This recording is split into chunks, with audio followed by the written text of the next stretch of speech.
Hello, everybody, and thank you for joining me. I have not done a Hangout in a while, Typology Hangout, but you may remember the last few times I did one with Peter. This will be the first time I do one with Bridget, the INFJ. Say hello. Hi. And you and I know each other from Typology on Discord, really.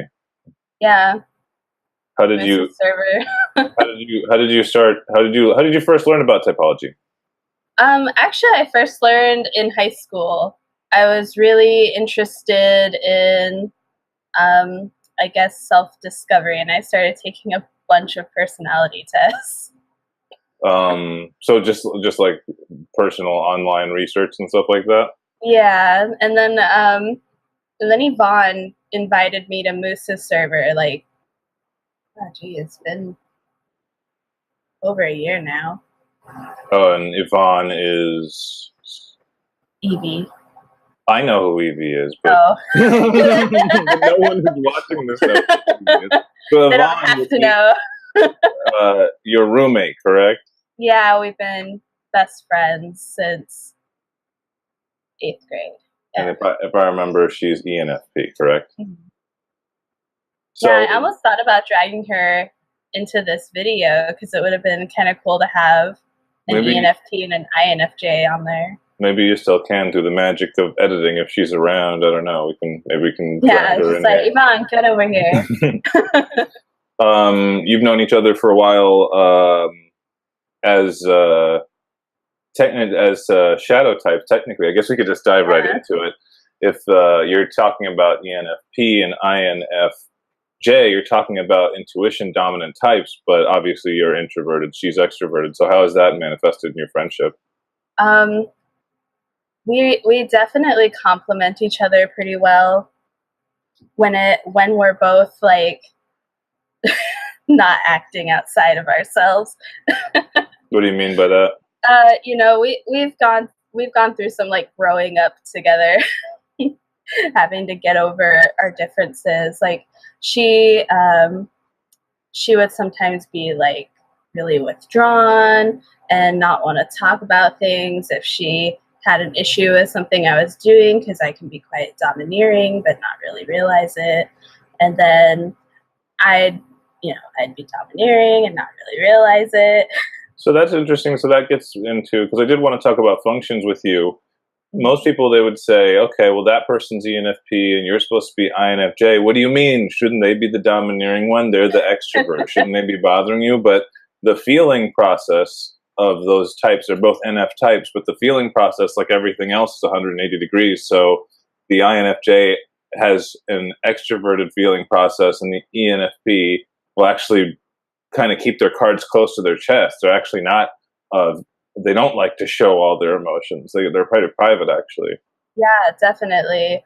Yvonne can be quite private, and she's also like, she's got the any dom thing where she can be really hard to pin down, and make plans with, which used to really frustrate me when we were younger. Now it's more like I'm like, I want to do something with Yvonne. I'm going to text her right now and be like, let's do this thing. And she's either going to be available or she's not. And if she's not available, she'll set a date later.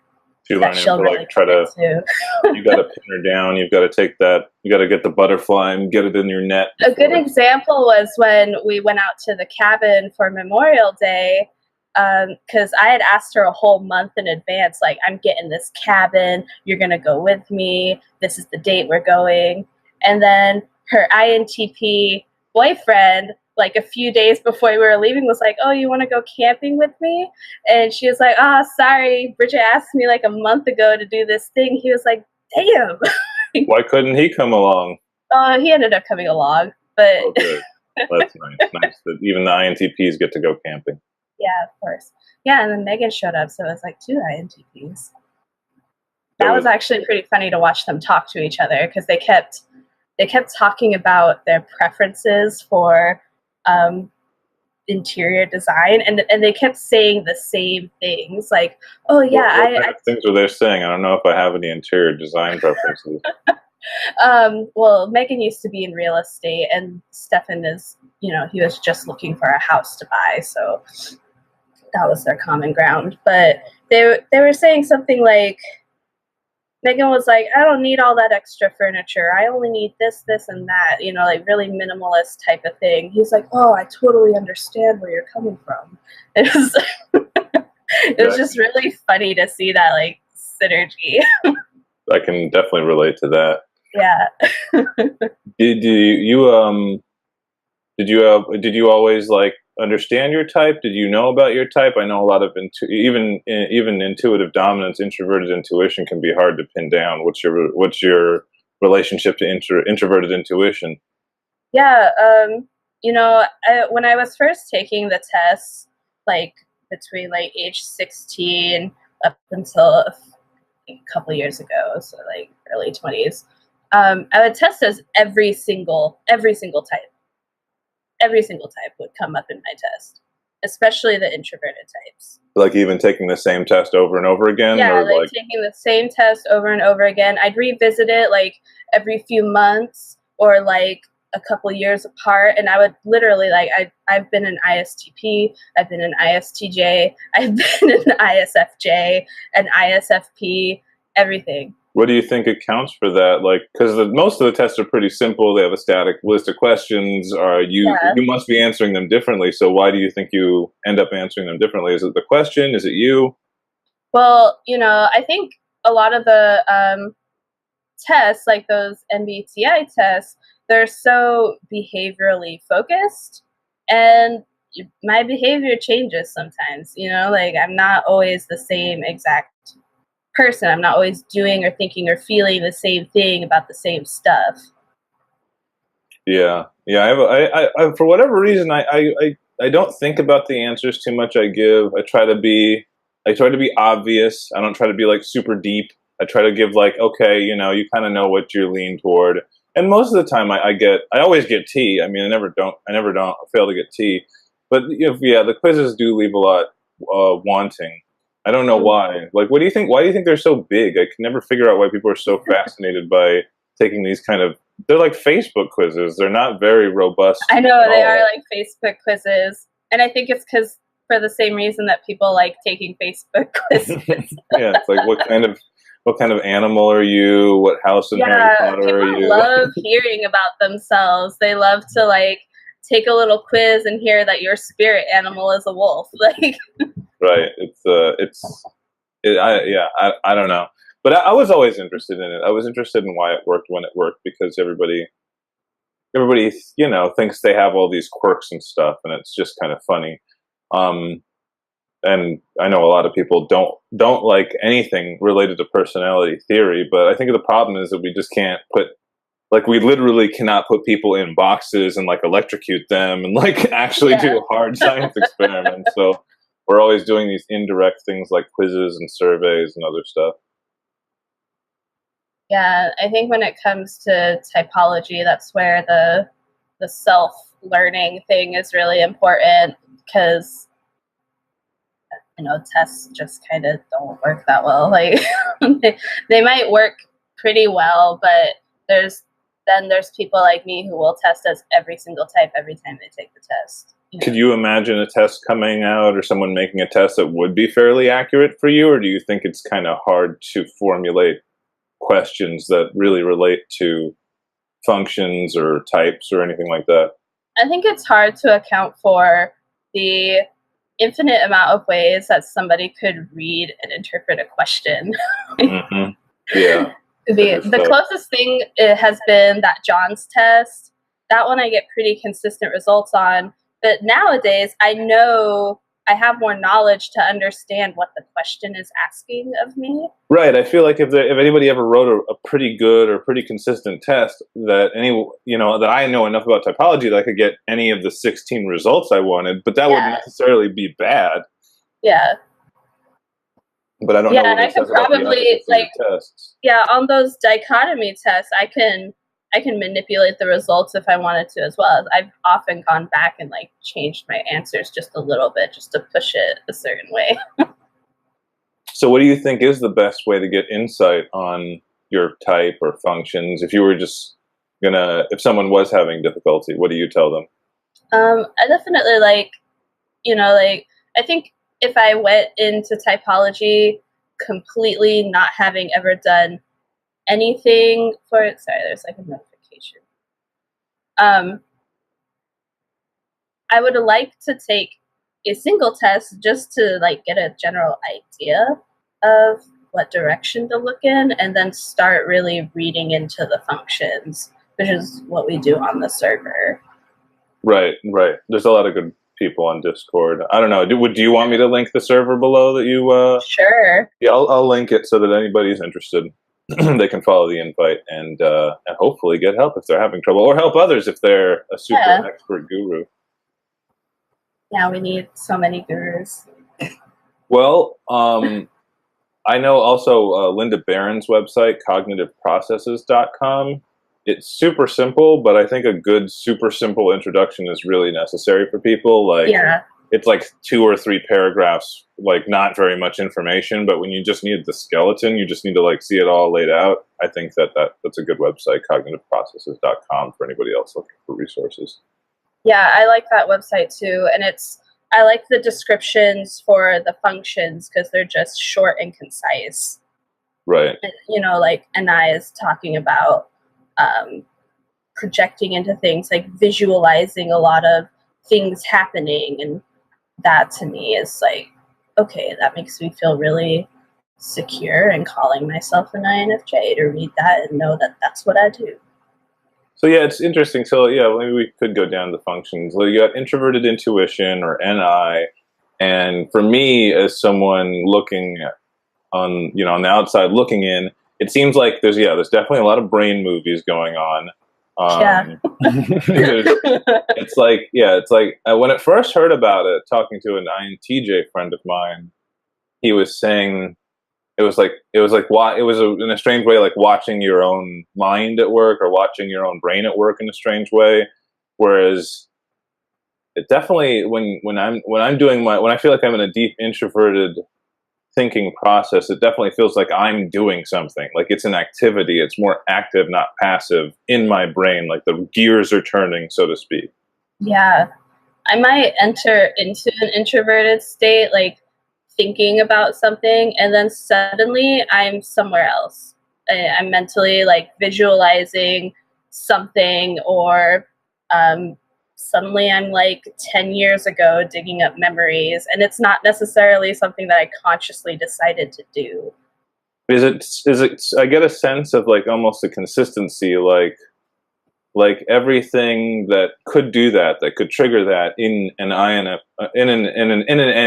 NI user, say some NJ type. It seems like there's like, it all refers back to one set, a master set of information, a master set of archetypes. Like there is like this persistent, perennial, I don't want to say fantasy, but maybe like fantasy with a PH, like a Freudian fantasy that like sort of explains their life, or that they understand life through these system of symbols. It's like the world reminds them of the symbols, but some of them know that the world isn't the symbol. Some introverted intuitives don't seem to be able to tell the difference between their ideas and what's real. Yeah. Does what I'm saying make sense, or is that just crazy abstract stuff? Yeah, it kind of does. It's definitely like the experience is like being Hansel and Gretel with your breadcrumbs, just wandering around, and you've got your trail that, is leading you to these different places. But sometimes it's like, how the fuck did I end up here? Like, right.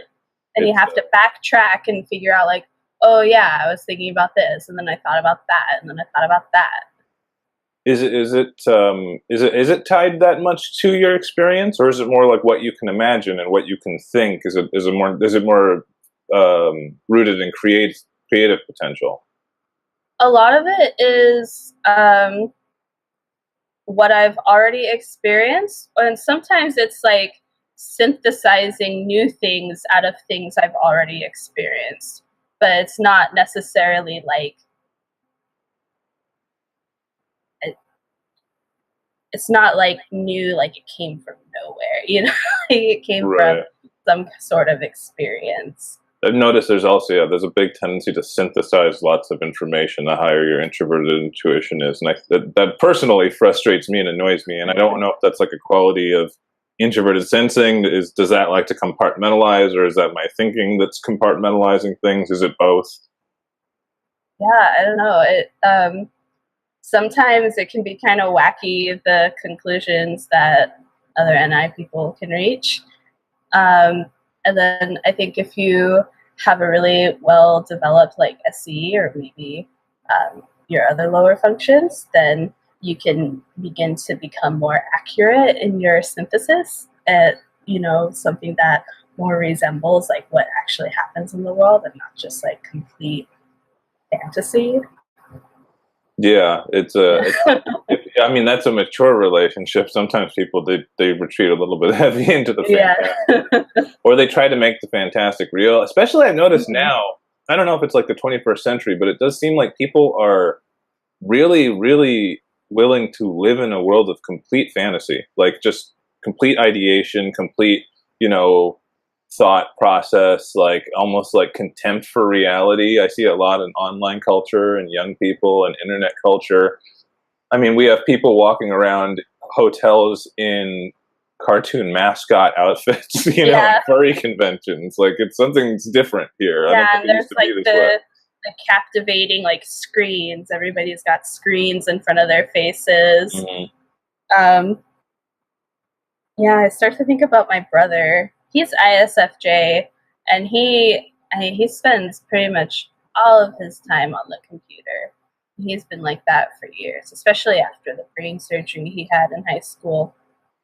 Did that impact him physically at all too? Did that impact his health that way? Kind of.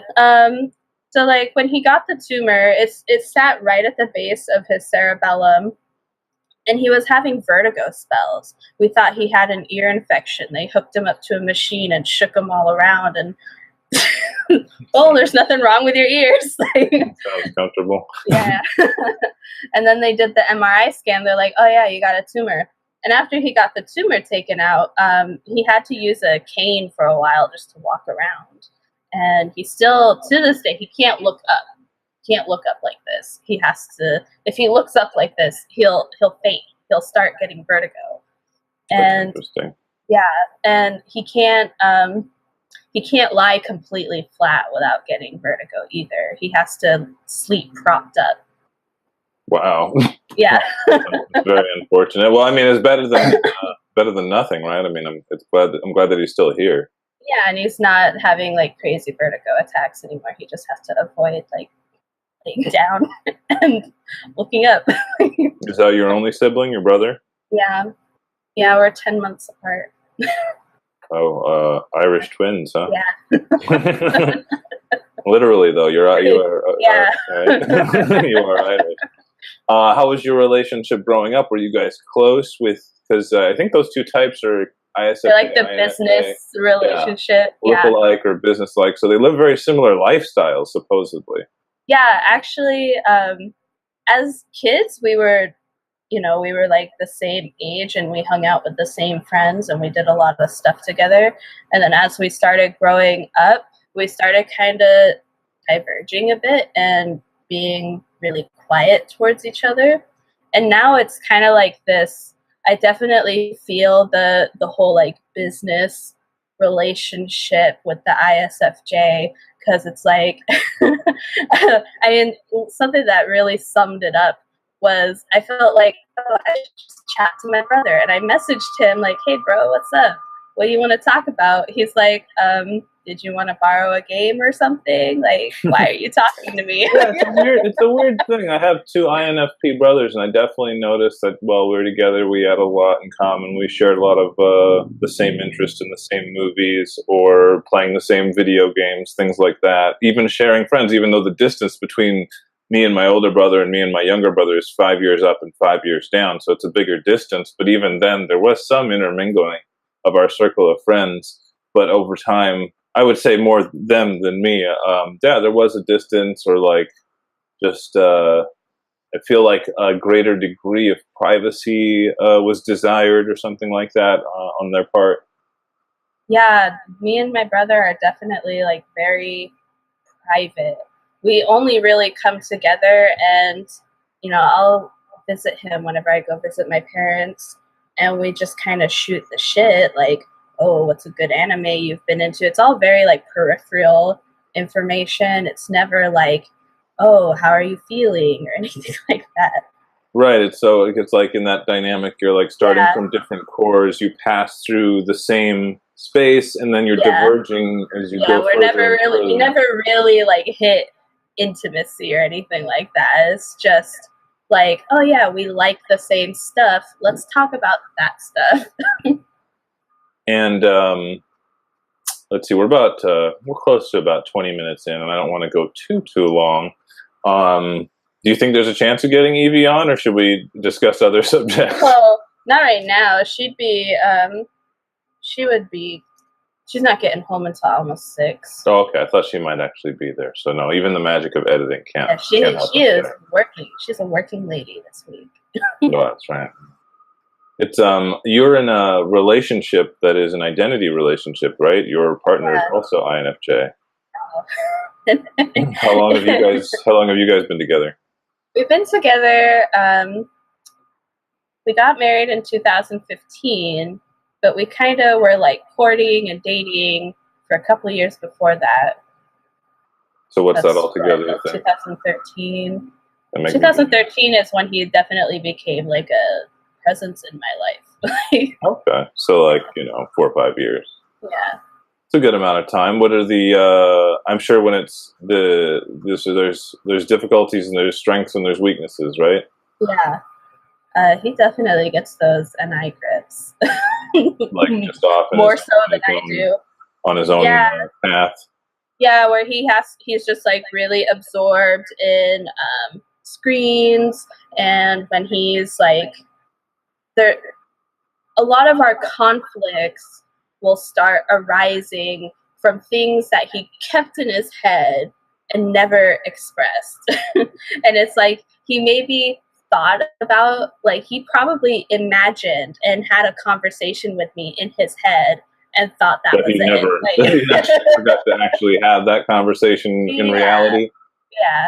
And then there's other things where like he'll have spent so much time inside his own head going over whatever topic it was that he'll have decided some things about the way I experience that topic and then start projecting that onto me without ever having actually been like, hey, what do you feel about this?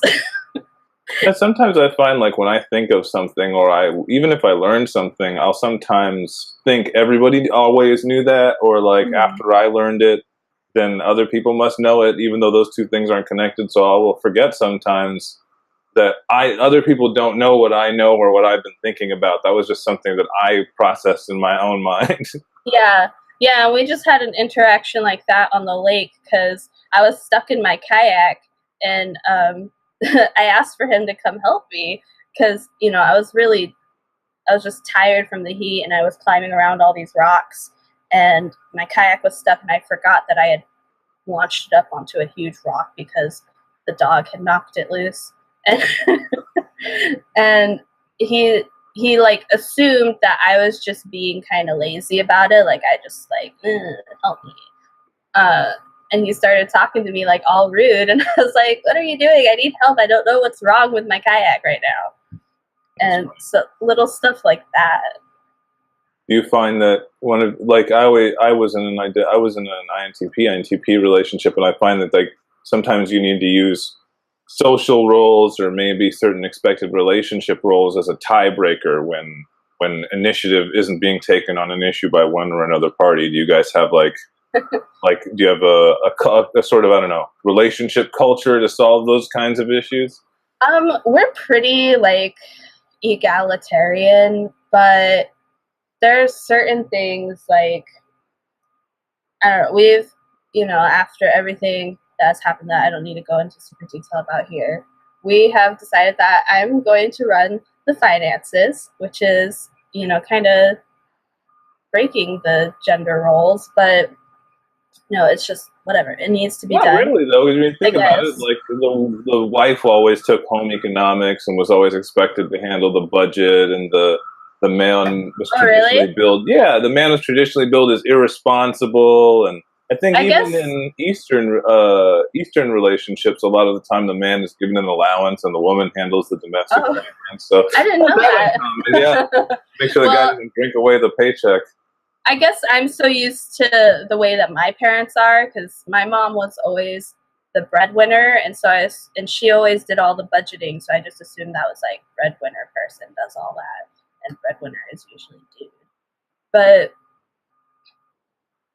Yeah, no, I don't think yeah, it's that. I don't think it's that uncommon actually for women to take control of the finances. well, cool. Now I You're feel like more I'm traditional. emasculating him less. You're more traditional than you realize. But no, Yeah, it's a good thing that you guys can delegate like that, because I think that when an identity and relationship I'm when both parties, definitely the delegator. yeah, when both parties do have the same strengths and weaknesses, if the natural tendency is not there, someone's got to, you just got to figure it out. You got to have a game plan. Yeah, and definitely with him, like his past traumas and his abusive relationships, which are just these gold digger women, it was really difficult for him to come to this conclusion that, okay, I'm not that great at handling money. I should just let Bridget do it, because Bridget is great at handling money. It is one less thing you have to think about. Yeah, that's the other thing. It's like it makes it so much simpler. You don't have to get annoyed at me because I'm nagging you all the time for your cut of rent and stuff like that. I can just pull it from the joint account. It's there. You don't have to do anything. You can just go on your merry way. Trust. It just took a level of trust. But yeah, you can understand Yeah, that, especially yeah, for an INFJ or anybody who's introverted perception. They're going to be. You guys are very easily traumatized. You guys see omens and things. yeah, A lot of you'll read into stuff like, "Oh, I've been here before. I've seen this before." Like, there's a lot of that going on. yeah. And there was a lot of that being said that led up to that shift. Was like, you said this and this and that before. Like, this is exactly how you were acting when this happened.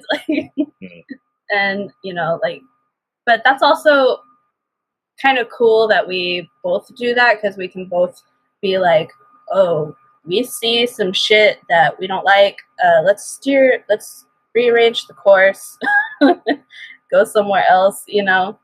And so we both kind of we work really well together. We're able to come to similar conclusions about things. It's just our life experiences mean that we sometimes have to go experience different things to come to the same conclusions. Yeah, well, that's good too. You can learn from one another as well. Mm-hmm. I guess I want to wrap up soon. So, what is my final question? Would be: do you think that typology has much? I mean, you probably think it has interpersonal application, but do you think it has much social application? Would it help our culture, our society, our politics to know more about it? I think at an individual level, if everybody was pretty familiar with typology the way that we are, then it would end up affecting culture and politics and everything, because people would really understand why they have certain conflicts, and just little things. Like, I take into account how to talk, what verbiage I use with different types, just because I know certain things are going to appeal more to their functions than other things that might appeal to different functions. Yeah, I do the same thing. I wonder if that's just us being FE users, or Yeah, I think I think that's also be, that. I not only can I not help it, I also just can't help being curious enough to does this theory stuff really work? Like, if I try to appeal to this, will it work? And then it does, and it's like, oh, okay, there's something here. Yeah, that's what I did with Forwards when he messaged me that he had gotten into a huge argument with his wife, and he was describing her to me, and I was like, well, it sounds kind of like she might use FE, and based on what you did, it sounds like you really violated her TI somehow. Right. Forwards is one of the Discord users. He's an INTP, right? So he probably said some inappropriate joke or something. Yeah, it was something about he wanted to move somewhere, and he just decided they were going to move there without talking to her about it. And I was like, well, someone with FE really wants to talk about it. Oh, I see. Yeah, it would be nice to let someone in on that. Yeah. All right. Well, thank you very much. It's been about 30 minutes, so I think that's about. We don't want to take too much of too many people's time. Is there anything you want to say before we go? I'm not good at spontaneous things. Okay. Well, I'll put the Discord link later for those people who are interested in typology. I want to keep doing more type hangouts. Maybe we could do this again sometime, but it's one of those issues that it kind of like most of the stuff I do is all very serious and very. It would be super cool if we got like a big group of the same type to appear on the same hangout. Can it be more than 2 people? I'm pretty sure you can get pretty, you can get some like, pretty big numbers. What if we got all the INFJs on our server and all the INFPs on our server, and it was just like INFP hangout and all I that think stuff. I think that would definitely be cool. We just got to work it out logistically and get all these cats in the same bag. Get people to commit. Right. All right.